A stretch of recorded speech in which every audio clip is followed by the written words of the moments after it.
go over and you look at Elena and Ella, the way that they're working on their dish and just the flavors that are coming out of there, I mean, I think it's sort of the combination of creative expression in the form of food and just the smell of pure determination. Welcome to the Daily Brew from the Stanford Daily. I'm Ellie Wong, and in this episode, we'll be talking to participants from this year's Cardinal Cook-Off, a competition where Stanford students create their own recipes with mentorship from an R&DE professional chef. This past January, 4 teams of 2 students had 45 minutes to prepare a dish before a room full of diners and a panel of judges for the 17th annual Cardinal Cook-Off. My name is Ella Booker. I'm a frosh here, and my teammate is Elena Miller. She's also a frosh, and we live in Cedro. We interviewed Ella before the competition started to see how she was feeling and understand how and why she decided to participate. It was sort of on a whim. It was right after we got back from Thanksgiving break, and there was an email about Cardinal Cook-Off. But we saw the ad and we were like, oh, that sounds cool. Here, why don't we just submit a recipe, let's see what happens, expecting nothing. And then over winter break, we got an email that was like, congratulations. And we kind of expected there to be it was like a big thing, like a lot of people competing, or sort of like a lot of people that submitted recipes would get chosen. And then we found out that it was only 4 teams, and we were like, oh my gosh. It just made things feel a lot more real. The rules of the contest go like this. The teams must base their dishes on 2 key ingredients, shrimp and Brussels sprouts. During the contest, teams will start cooking in 10-minute staggered intervals, during which they'll only have a 45-minute time window to prepare their dishes, present a show platter, and plate judging portions. 10 judges will taste the dishes and decide the winner. We talked to Elena right before the competition started. Okay. Hi, I'm Elena. I'm a freshman here. It sounded fun.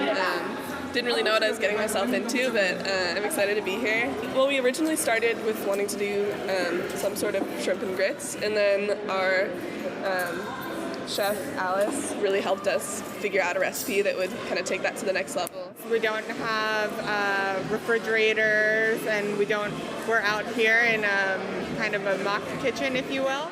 And this is Alice, their mentor chef.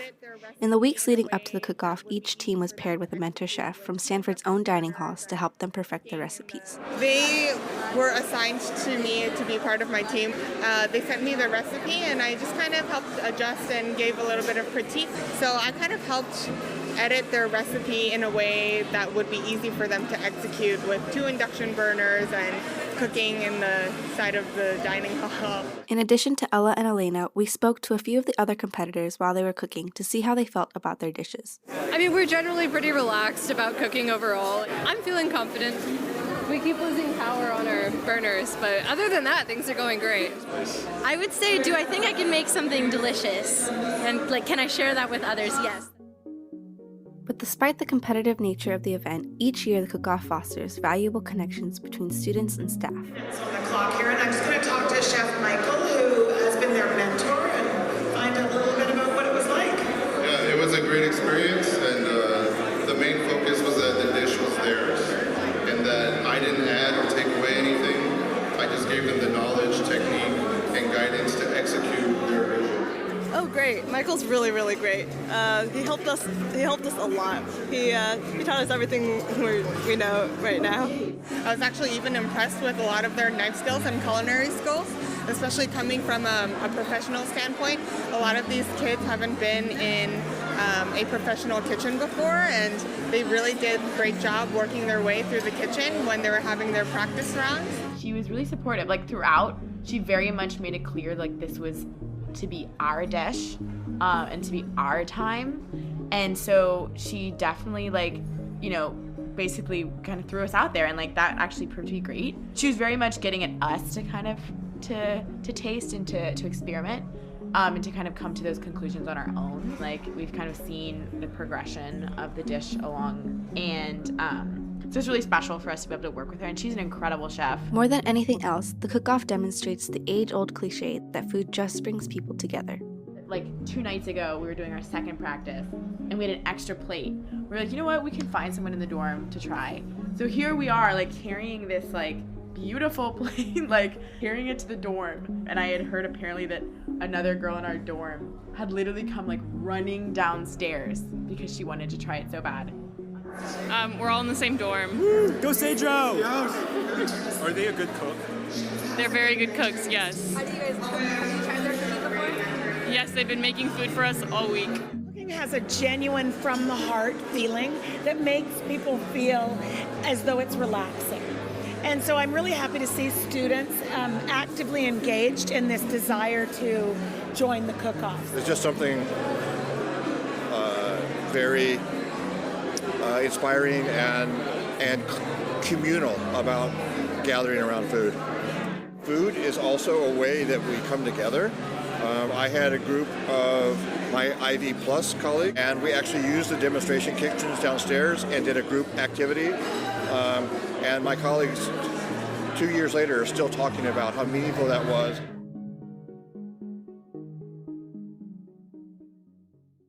Just finishing the final touches. Looks like their chef mentor is waiting to whisk that plate away. And now the girls really have to speed up because they have only, we're out of time, ladies. Here's Ella and Elena explaining their dish to the judges. The sauce, that's a Creole sauce. It's made with, It's a Creole sauce made with shrimp stock and Worcestershire sauce.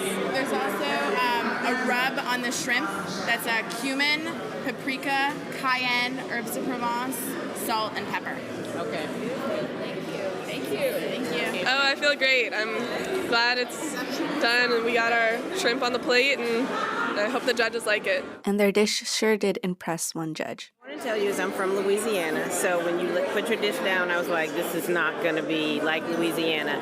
That roux that you had felt like I was in a Louisiana restaurant, so you need to know that, okay? It was really good. And the grits, I was skeptical as well out here in California, but I've never had a grits with cake. Is that what you call it? Yeah, grit cake, yeah. It was amazing. So yes, I want you to know that, okay? Thank you so much. All right. So how did Ella and Elena do? Their shrimp and grits dish came in second place, which they and their mentor chef were thrilled with. You want to say to Alice? Alice was awesome. She really inspired us throughout the whole process and really allowed us to kind of like do it like ourselves and was like there as support, which was awesome, but also like we very much feel like it was our dish and we're really proud of it. So How do you feel? I'm so proud of them. And they did all the work, so I'm just here to help them out. And, you know, I'm really proud of what they did, and I'm proud of our dish and their dish.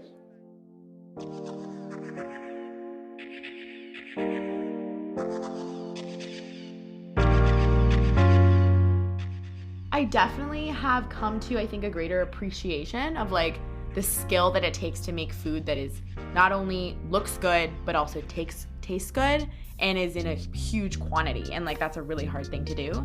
I don't know, but it was really cool to see kind of the behind the scenes of that and kind of get to know some of the kitchen staff a little bit better. But it's been fun. It's been a lot of fun. And I think no matter what the results are, I think we've just had a great time. And like, it's definitely been a really cool experience that not a lot of students get to do.